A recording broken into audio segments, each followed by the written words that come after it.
Alright guys, welcome back. We've managed to get a bit of work done on these. Can't see too much from here, but hopefully you will be able to when we pick them up. So, where have we got to? We'll pick this one. So we've gone in and we've done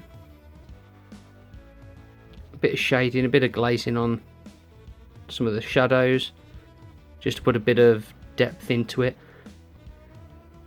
So I've managed to do that on all of the steeds, which didn't take as long as doing it on all of the riders back here. These guys took, look at the old hand focus going. So as you can see, like on the dagger in that little recess, you can see the shade, so it just doesn't look as flat anymore. Fortunately, it's still battling with some of the orange peel, which I'm just going to have to live with, but nonetheless, the end is in sight. So what have I done that? Quite simply, it's just a mixture of FW sepia ink, which apparently cost me £5. That's quite nice. Which is a semi-transparent acrylic ink. You've seen that before on here, I'm sure. And Vallejo Flow Improver. Again, all this is just a drawing retarder, and it helps break the surface tension.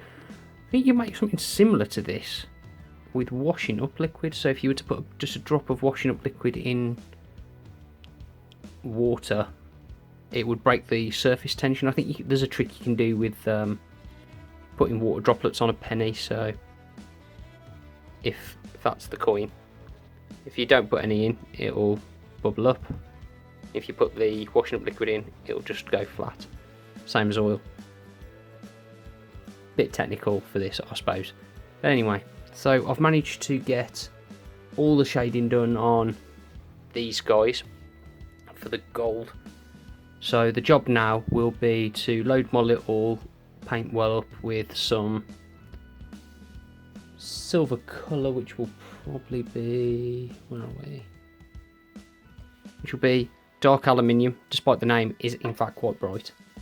So I'm going to have to load it up with some dark aluminium, some steel, which was the original dark colour on these metals, and I want to go and just neaten up some of where the gold's spilt over onto these. I am thinking I'm also going to put just a touch more effort in than I originally thought I was going to, and I'm going to go in with some Drakenhof Nightshade. Anyone wants to focus? Whatever, you know what he looks like. Some Drakenhof Nightshade. And I'm going to go and just put a blue filter, just glaze it lightly on into the dark areas over the transition. So hopefully that will just add a bit more oomph to the metals, and then I'm going to go around in any really bright areas of the metals, like the highest highlights. I'm going to potentially go with some white aluminium and just give a little line. Nothing much, nothing too much at all, but from a distance that will really make it shine. You could do similar, and I have seen it being done with white, not white, so it goes, you can go from like a blue black to a silver colour as the mid-tone. I'll just knock the camera away, don't I? Silver as a mid-tone, and then the highlight as pure white. Normally best if it's airbrushed on, because it's got to be real fine, but I have seen it being done, and it looks okay. It looks pretty good. But since I have bright silver, I'm just going to use, I'm trying to go for a true metallic look anyway, I'm just going to use bright silver. So that's where I've got to with these guys. The next step after the, I mean realistically this week I want to try and get all the metallics done. That would be amazing, because then I can just crack on, and it's just a case of gems and tassels, bases, done. And luckily, because I used them in the game, magnetised them. I am starting to think though that my new favourite way of magnetising might be getting milliput, pushing the magnet in, and then rubbing it on this plank or a flat surface, so it goes completely, the magnet goes completely flush with my magnet tray. It's such a stronger bond. It's these, I'm not sure if I can get it angled. So there you see, you can see the back lip. Whereas if it was flush, it would just all go flat at once. But that's something to consider. If I really am that concerned about it, I could go with a pair of pliers and pull every one of these magnets off and just push them into milliput. I just don't think it's needed. It's not going to be needed. So that's my Slaanesh. That's where I'm at. That's where I'm going. I've got to get these done realistically before the end of the month, because this is my month's goal. So I've got a little bit of time with that. Should be able to do it. Oh, on these guys, we're going to go with a good old Chimera purple, and we're going to do the robe in that. I do quite like the inlay on that cloak. Fortunately, it looks messy as hell because I put a wash in there and it overspills, and therefore you can't see any of the outline of gold. However, you will when the purple's on there. So this was going to be the last part of my army list that I'm running at the moment, which was 15 slick blades, 10 bliss bob archers. So the archers in 2 units of 5, the slick blades were a unit of 10 and a unit of 5. Then I had 4 seeker chariots, wheels of excruciation, the Slaanesh endless spell. I had it's a herald on a exalted chariot, but I think it's called a vice leader, and the contorted epitome, because you want that double casting. All in the Seeker Cavalcade Battalion, and obviously in 3.0 can't use the Seeker Cavalcade. Points have gone up across the board a little harshly, I think at first glance. However, I haven't seen how Slaanesh play with the new objective, missions and all that jazz, so who knows.